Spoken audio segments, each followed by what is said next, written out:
This is brand new Vivo V20। বর্তমান সময়ে Vivo V20 এই ফোনটি আলোচনার শীর্ষে রয়েছে। আর এই ফোনটিতে থাকছে অ্যামোলেড ডিসপ্লে, মেইন ক্যামেরা হিসেবে থাকছে 64 মেগাপিক্সেল ক্যামেরা এবং ফ্রন্ট ক্যামেরা হিসেবে থাকছে 44 মেগাপিক্সেলের ক্যামেরা। আরও থাকছে 8GB র্যাম এবং 128GB ইন্টারনাল স্টোরেজ। অসংখ্য ধন্যবাদ জানাচ্ছি মাহির টেলিকমকে।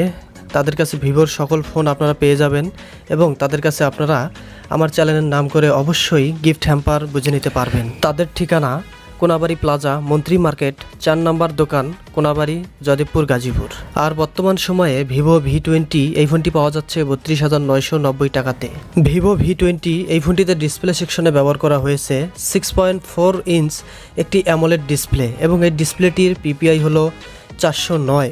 আর এই ডিসপ্লেটি ফুল HD প্লাস ডিসপ্লে, তাই সকল প্রকার মিডিয়া কন্টেন্ট দেখতে খুব ভালো লাগবে বলে আমি মনে করি। ডিসপ্লেটি ছিল বেশ কালারফুল, ভাইব্রান্ট অ্যান্ড পাঞ্চি। আর এই ফোনটির চিন এবং বেজেলের পরিমাণ কিছুটা তুলনামূলকভাবে বেশি ছিল। তারা চাইলে অবশ্যই এখানে চিন এবং বেজেলের পরিমাণটা আরও একটু মিনিমাল করতে পারত। আর এই ডিসপ্লেটি ওয়াটার ড্রপ নচ ডিসপ্লে, তবে এখানে 5 হোল ডিসপ্লে হলে মিডিয়া কন্টেন্ট ইউজিংটা আরও ভালো হতো। ডিজাইনের দিক থেকে এই ফোনটি বেশ প্রিমিয়াম একটি ফোন এবং বেশ গর্জিয়াসও বলা যায়। ভিভোর দাবি এখানে তারা AG মেটাল গ্লাস ব্যবহার করেছে, তবে আমার ব্যবহারে আমি ঠিক সেরকমই কিছু ফিল পেলাম। এই ফোনটির ওভারঅল বিল্ড কোয়ালিটি খুব ভালো মানের ছিল এবং এই ফোনটি ছিল অনেক স্লিম। তবে আমার ব্যবহারে আমি একটা জিনিস লক্ষ্য করলাম যে এই ফোনটিতে ফিঙ্গারপ্রিন্টের স্ক্র্যাচ খুব কম পড়ে। এই ফোনটি আপনারা 3টি কালার ভেরিয়েন্টে পাবেন: সানসেট মেলোডি, মিডনাইট জাজ এবং মুনলাইট সোনাটা। ফোনটির নিচের দিকে থাকছে USB Type-C port 1.0, earphone Jack, microphone এবং স্পিকার গ্রিল। ফোনটির ডান সাইডে থাকছে পাওয়ার বাটন এবং ভলিউম রকার।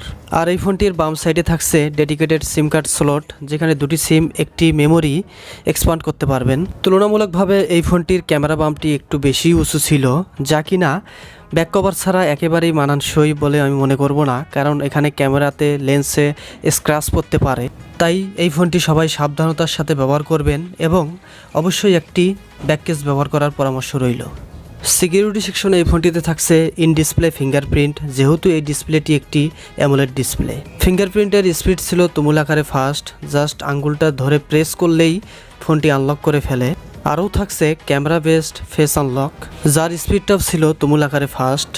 এই ফোনটিতে র্যাম হিসেবে থাকছে 8GB র্যাম এবং ইন্টারনাল স্টোরেজ হিসেবে থাকছে 128GB ইন্টারনাল স্টোরেজ এবং এখানে স্টোরেজ হিসেবে ব্যবহার করা হয়েছে UFS 2.1 টাইপ স্টোরেজ।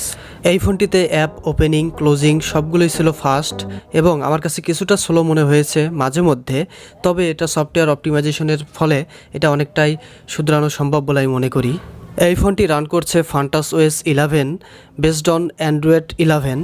বর্তমান সময়কার লেটেস্ট অপারেটিং সিস্টেম অ্যান্ড্রয়েড 11 এই ফোনটিতে রান করছে এবং অ্যান্ড্রয়েড 11-এর সাথে ফান্টাস OS 11 এটি খুব অপটিমাইজেশন দেখাচ্ছে বলে আমি মনে করি এই ফোনটিতে, কেননা এই ফোনটির পারফরমেন্স ছিল ভালো, একটি ফ্ল্যাগশিপ ফোনের মতোই পারফরমেন্স পাওয়া যাচ্ছিল বলে আমি মনে করি। ফান্টাস OS এখন বেস্ট, ক্লিন এবং অপটিমাইজেশন একটি UI এবং এখানে স্মুথ পারফরমেন্স দিতে সক্ষম ওভারঅল দিক দিয়ে।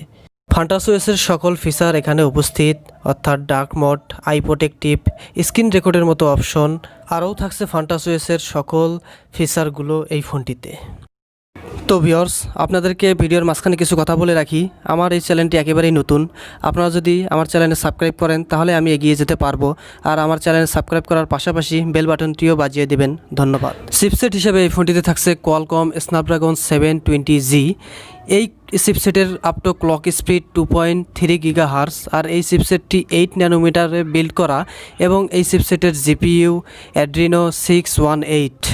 এই চিপসেটের গেমিং এক্সপিরিয়েন্স সব ধরনের গেমারদের জন্য ভালো রকমেরই একটা গেম ফিল দিবে এবং আপনারা যারা মোটামুটি গেম করে থাকেন তাদের ক্ষেত্রেও এটা একটা স্মুথ পারফরমেন্স দেবে।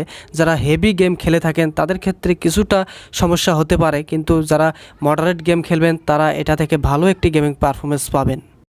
ক্যামেরা সেকশন এই ফোনটিতে থাকছে ট্রিপল রিয়ার ক্যামেরা সেটআপ, যার মধ্যে মেইন শুটারটি হচ্ছে 64 মেগাপিক্সেলের GW1 সেন্সর এবং এই সেন্সরের অ্যাপারচার 1.9 এবং মেইন ক্যামেরাতে ভিডিও করতে পারবেন 4K 30 ফ্রেম পার সেকেন্ডে এবং 1080p 30 ফ্রেম পার সেকেন্ড এবং 720p 60 ফ্রেম পার সেকেন্ডে। তবে হতাশ হলাম যে 1080pতে 30 বা 60 ফ্রেম পার সেকেন্ডের অপশনটা তারা দেয়নি। মেইন ক্যামেরার ফটো রেজলিউশনে আপনারা 10x জুম করতে পারবেন এবং ভিডিও রেজলিউশনে গিয়ে 6x জুম করতে পারবেন এবং হতাশ হওয়ার মতোই, কারণ যে এখানে ভিডিওতে তারা 10x জুম ক্যাপাবিলিটি দেয়নি। মেইন ক্যামেরাতে আরও পারবেন স্লো মোশন করতে 1080pতে এবং 720pতে, কিন্তু দুঃখজনক ব্যাপার এটাই যে 240 পর্যন্ত FPS পর্যন্ত যায়, তার উপরে আর FPS দেওয়ার কোনো সুযোগ নেই। এবারে দেখতে পাচ্ছেন ব্যাক ক্যামেরার ফটো স্যাম্পল এবং ব্যাক ক্যামেরার পোর্ট্রেটটাও বেশ ভালো কাজের এবং ব্যাক ক্যামেরার ফটোতে শার্পনেস, কালার এবং ডিটেইল বেশ ভালোই থাকে এবং ব্যাক ক্যামেরায় 64 মেগাপিক্সেল রেজলিউশনেও ফটো ক্যাপচার করতে পারবেন, সেটা আরও ডিটেইলফুল হয়ে উঠবে। এবারে দেখতে পাচ্ছেন মেইন ক্যামেরার ভিডিও স্যাম্পল এবং মেইন ক্যামেরার ভিডিও স্যাম্পলও খুব ক্লিয়ার এবং শার্প এবং ডিটেইল ফুল ভিডিও ছিল।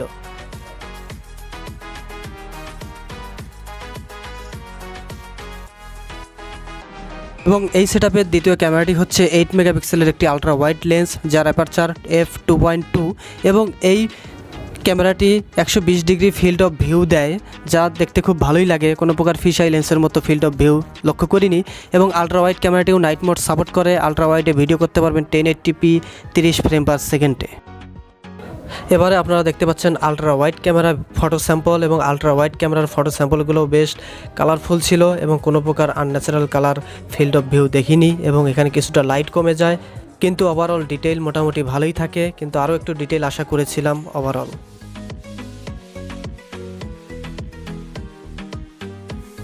এবারে এই ভিডিও স্যাম্পলটি দেখতে পাচ্ছেন, এটি হচ্ছে আলট্রা ওয়াইড ক্যামেরাতে ভিডিও নেওয়া এবং আলট্রা ওয়াইড ক্যামেরাতে VIS সাপোর্ট করে এবং আলট্রা ওয়াইড ক্যামেরাতেও 1080pতে ভিডিও রেকর্ডিং করা যায়, যা বেশ ভালো ব্যাপার।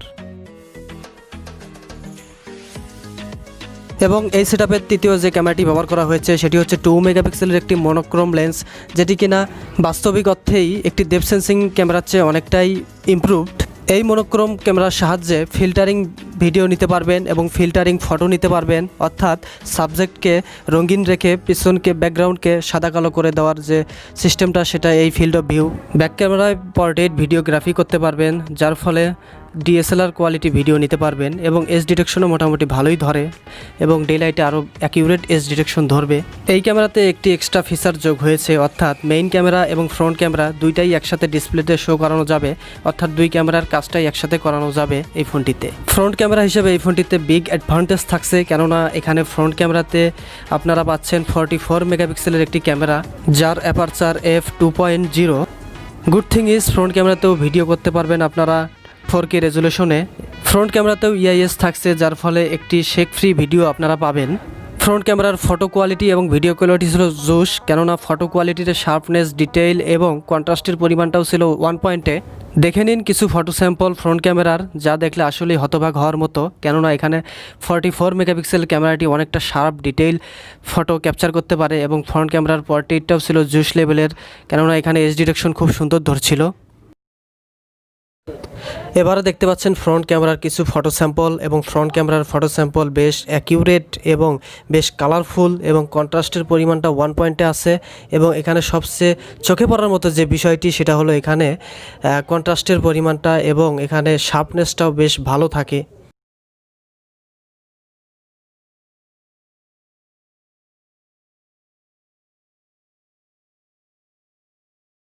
এবারে দেখতে পাচ্ছেন ফ্রন্ট ক্যামেরার ভিডিও স্যাম্পল। ফ্রন্ট ক্যামেরা তো 4Kতে ভিডিও স্যাম্পল বা 4K রেজলিউশনে ভিডিও নিতে পারবেন এবং ফ্রন্ট ক্যামেরাতে 2x জুম করে ভিডিও এবং ফটো উভয়ই নিতে পারবেন। ফ্রন্ট ক্যামেরাতেও ভিডিও শার্পনেস 1 পয়েন্টে থাকে। সবশেষে আসি ব্যাটারি সেকশন নিয়ে। ব্যাটারি সেকশনে এই ফোনটিতে 4000 mAh ব্যাটারি থাকছে এবং 33 ওয়াটের একটি ফ্ল্যাশ চার্জার থাকছে, যা দিয়ে এই ফোনটিকে আপনারা 1 ঘন্টায় ফুল চার্জ করতে পারবেন। একটু বেশি সময় লাগতে পারে, কিন্তু অবশ্যই এই ফোনটি আপনার কাছে অর্থাৎ মডারেট ইউজারদের কাছে এই ফোনটি একদিনেরও বেশি ব্যাকআপ দেবে।